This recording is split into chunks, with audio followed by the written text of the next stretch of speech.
Dear students, Assalamu alaikum. This is our second lecture for class 8 students, subject Social Studies. My children, we will go to the exercise of our chapter 1 in this lecture.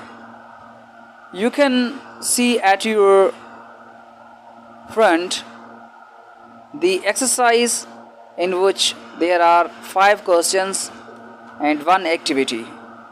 It is located at page number 9 in your book of Social Studies.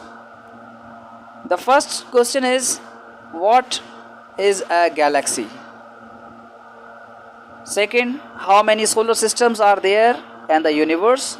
Third, find out the effects of eclipses on the earth and on the human beings. Number 4, how are seasons cast? And number 5 is, what is a lunar calendar? So dear students, we will go through the questions and answers one by one, and I will also tell you the meaning of answers and questions. So let's see the first question. What is galaxy? एक galaxy क्या होती है? And the answer is, a galaxy is a huge collection of gas, dust and billions of stars and their solar systems. Galaxy या कहकशां दरअसल बहुत सारी गैसों, मट्टी, करोड़ों मुख्तलिफ़ किस्म के सितारों और उनके सोलर सिस्टम से मिला हुआ एक मजमुआ है.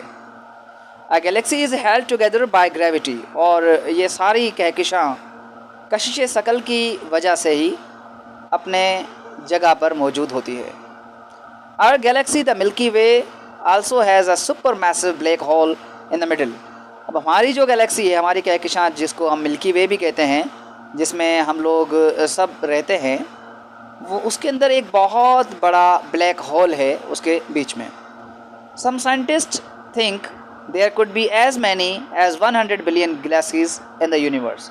अब जो साइंसदान इस पर काम कर रहे हैं कहकशाओं पर, वो ये कहते हैं, वो ये समझते हैं कि हमारे इस कायनात में कई हज़ारों लाखों किस्म की कहकशाएँ मौजूद हैं.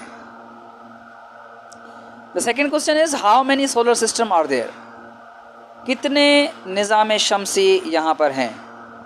And the answer is, so far astronomers have found more than 500 solar systems and are discovering new ones every year.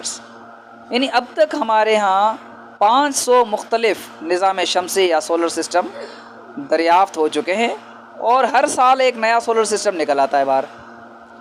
Given how many they have found in our own neighborhood of the Milky Way galaxy, scientists estimate that there may be tens of billions of solar systems in our galaxy, perhaps even as many as 100 billions. अब यहाँ देखें कि ये जो हमारा milky वे है, हमारी जो गैलेक्सी है, हमारी जो कहकशां है सितारों की जिसमें हम रहते हैं, उसमें ही साइंसदान कहते हैं कि 100 बिलियन के करीब कहकशाएँ 100 बिलियंस के करीब सोलर सिस्टम्स हो सकते हैं. Question number 3, find out the effects of eclipses on the earth and the human being. इंसानों पर और ज़मीन पर चाँद ग्रहण और सूरज ग्रहण के जो असरात होते हैं वो क्या होते हैं, आइए देखते हैं वो क्या है. Whenever a solar or lunar eclipse takes place, जब भी कोई सोलर या ल्यूनर चाँद या सूरज ग्रहण होता है, the affected area becomes dark or partially dark. तो जिस जगह पर वो सोलर या ल्यूनर एक्लिप्स नज़र आता है, दुनिया की वो जगह अंधेरी हो जाती है या फिर कुछ अंधेरी हो जाती है. Since looking directly at the sun during eclipse can lead to permanent eye damage or blindness. अब ये एक एहतियात है कि अगर आप बराह रास्त सूरज ग्रहण को देख रहे हैं बग़ैर कोई चश्मा या कोई चीज़ लगाए, तो बेटा इंसान को अंधा होने का बहुत बड़ा ख़दशा होता है. स्पेशल आई प्रोटेक्शन और indirect viewing techniques are used when viewing a solar Eclipse.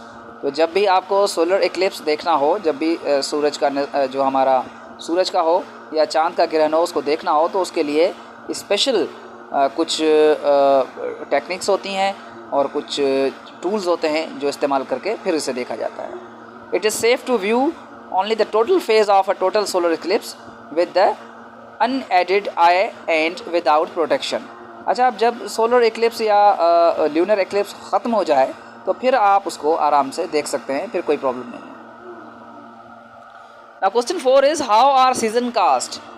ये जो हमारे 4 मौसम होते हैं जिनकी तस्वीर आप देख रहे होंगे यहाँ अपने स्क्रीन पर, ये कैसे वजूद में आते हैं? Answer is as we know that the axis is tilted. आप जानते हैं कि जो ज़मीन का महवर है जहाँ पर वो घूम रही होती है बेटा, वो बेज़वी है। Due to the elliptic shape of the orbit and tilt of the axis there are different season. अब चूँकि वो बेज़वी है तो जब अर्थ जो है वो सूरज से ज़्यादा दूर चली जाती है तो हमारे यहाँ सर्दियाँ होती हैं, और जब करीब आ जाती है बेटा तो फिर गर्मियाँ होती हैं। And the final question is what is lunar calendar. एक चाँद वाला कैलेंडर क्या होता है? सूरज वाला कैलेंडर तो हम आमतौर पर देख रहे होते हैं जिसमें जनवरी, फरवरी, मार्च, अप्रैल, मई और ये सारे महीने होते हैं और आप उसकी तारीखों वगैरह चल रहे होते हैं। लेकिन ये ल्यूनर कैलेंडर है, उसके बारे में आपको बताता हूँ। Lunar calendar is a calendar based on the monthly cycles of the moon's phases ascendic months। ये थोड़ा समझ लें इस बात को कि ल्यूनर कैलेंडर बेटा चाँद के जो महीने होते हैं, जब चाँद नया निकलता है तो उसकी पहली तारीख होती है किसी महीने की, और जब वो पूरा ख़त्म हो जाता है बड़ा होकर तो फिर हम एक महीने को ख़त्म समझते हैं। It is also called Islamic calendar. इसको हम इस्लामी कैलेंडर भी कहते हैं। We Muslim people keep fast and celebrate our Eids according to this calendar. हम जो मुसलमान लोग हैं बेटा वो अपनी ईदें और अपने जितने रोज़े वगैरह जो रखते हैं वो इसी कैलेंडर के मुताबिक रखते हैं। और इस कैलेंडर में 12 महीने होते हैं जिनके नाम नीचे दिए हुए हैं, आप बखूबी देख रहे होंगे। उसमें रमज़ान, शवाल, ज़िलक़द, ज़ुल्हज, जमादिल अव्वल, जमादिल सानी, रजब, शाबान, मुहर्रम, सफ़र, रबीउल अव्वल और रबीउल सानी होता है। Now there is given an activity for you that is to create or to make or to draw a solar system. मैंने आपकी सहूलत के लिए सोलर सिस्टम की एक तस्वीर दी हुई है जो कि आप बखूबी अपनी स्क्रीन पर देख रहे होंगे। इसमें सबसे पहले सूरज बना हुआ है और उसके बाद सारे सैयारे 1 बाय 1 बने हुए हैं। ये जो तस्वीर आपको नज़र आ रही है, this is your homework assignment. आपका काम है कि आप एक शीट लेकर उस पर इंतहाई खूबसूरत अंदाज में ये वाली तस्वीर बनाकर और स्कूल में लेकर आएँ और आकर हमें चेक करवाएं। और जितनी एक्सरसाइज मैंने अभी करवाई है वो सारी की सारी इस वीडियो से देखकर आप अपनी फेयर कॉपीज़ में लिखें और वो भी आकर चेक कराएं। अपने घर पे रहें, मोहतात रहें, खुश रहें, आबाद रहें। खुदा हाफिज़।